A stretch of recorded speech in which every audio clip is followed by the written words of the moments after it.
ఒకప్పుడు ఒక రాజ్యంలో ఒక చక్రవర్తి ఉండేవాడు. ఆయనకు రాజ్యాన్ని పాలించడం కన్నా కొత్త కొత్త దుస్తులు ధరించడం మీదే ఎక్కువ మక్కువ. రోజు అద్దం ముందు నిలబడి తన దుస్తులు చూసుకుంటూ నేను ఎంత గొప్పగా ఉన్నాను అని తాను మెచ్చుకోవడమే ఆయనకు ఆనందం. ఒకరోజు ఇద్దరు మోసగాళ్లు రాజభవనానికి వచ్చారు. వాళ్ళు చక్రవర్తిని చూసి ఇలా అన్నారు, మహారాజా, మేము ఒక ప్రత్యేకమైన మాయావస్త్రాన్ని నేస్తాం.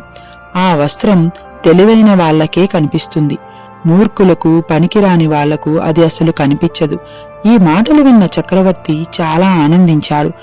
అయితే ఈ వస్త్రం నాకే కావాలి. దీంతో నా రాజ్యంలో ఎవరు తెలివైనవారు, ఎవరు మూర్ఖులు అన్నది నాకు తెలుస్తుంది అని వెంటనే వారికి పని అప్పగించాడు. ఆ మోసగాళ్లు నిజానికి ఏ వస్త్రం నేయలేదు. ఖాళీ మగ్గాల దగ్గర కూర్చొని నేస్తున్నట్టు నటిస్తూ రోజులు గడిపారు. చక్రవర్తి ఆతృతగా ఉండి తన మంత్రిని పంపించాడు. మంత్రి వెళ్లి చూశాడు. అక్కడ ఏమీ లేదు. కాని నాకు కనిపించడం లేదంటే నేను మూర్ఖుడునని అనుకుంటారేమో అని భయపడి చక్రవర్తికి వచ్చి వస్త్రం చాలా అద్భుతంగా ఉంది మహారాజా అని అబద్ధం చెప్పాడు.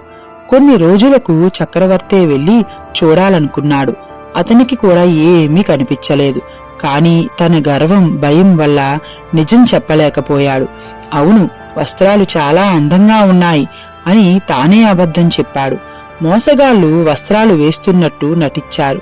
చక్రవర్తి కూడా వాటిని ధరించినట్టు నటించాడు. తరువాత ఆ కొత్త వస్త్రాలతో ఊరేగింపుగా పట్టణంలోనికి బయలుదేరాడు. ప్రజలందరూ కూడా భయంతో వా, ఎంత అందమైన వస్త్రాలు అని అన్నారు. అప్పుడే ఒక చిన్నవాడు గట్టిగా అన్నాడు, అమ్మా, ఆ చక్రవర్తి ఏంటి బట్టలు వేసుకోలేదు అని ఆ చిన్నవాడు నవ్వుతూ అన్నాడు. ఆ ఒక్క క్షణమంతా నిశ్శబ్దం. ఆ నిశ్శబ్దాన్ని చీల్చుతూ ఒక్కొక్కరుగా ప్రజలందరూ నవ్వారు. అప్పుడే అందరికీ నిజం అర్థమైంది.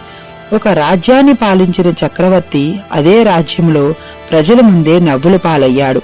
తల వంచుతూ తన అతి తెలివి, అహంకారం కలిసి తననే మోసం చేశాయని చక్రవర్తి అర్థం చేసుకున్నాడు. ఈ కథ నుండి మనం తెలుసుకోవలసింది, సత్యం ఎంత చిన్నదైనా అబద్ధాన్ని తప్పకుండా ఓడిస్తుంది.